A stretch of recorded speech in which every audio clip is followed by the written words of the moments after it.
Okay. In my presentation, my topic is banjos, and my inquiry question is, how does Deering make their banjos? There are so many different types of banjos and banjo companies that I decided to talk about Deering, a company my dad works for, and just the general idea of a banjo. Now, there are three main parts of a banjo: the neck, the resonator, and the pot. Let's start with the neck. Now, we start off with taking wood from their wood room and making the rough shape of the neck.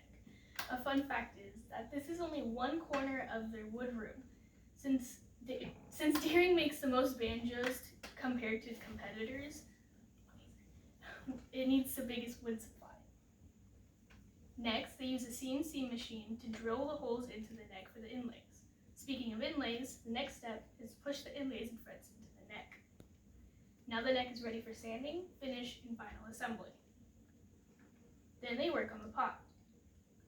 We go back to the wood room and grab long, thin pieces of wood and put them in a 200-degree steamer. Then in a wood bender that is also 200 degrees, that bends them into almost complete circles.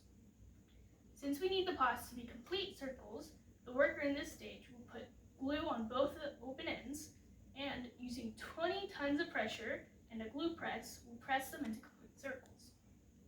The final steps are to drill holes into the pot for the shoes, pieces of metal that looks like shoes, and hooks that make up the tightening system that, you guessed it, tightens the head. Now for the resonator.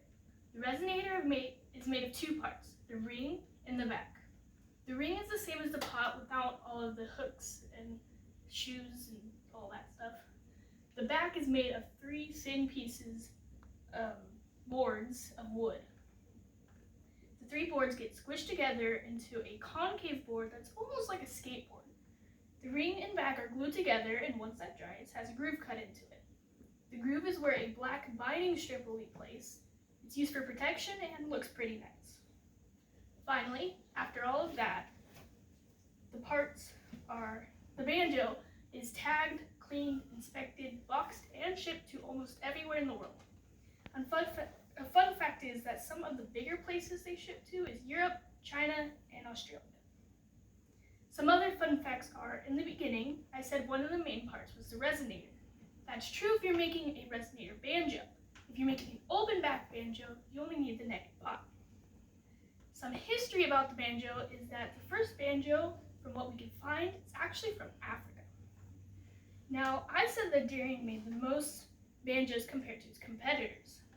That's true. Well, it is true. They make 150 banjos a week, and that is a lot.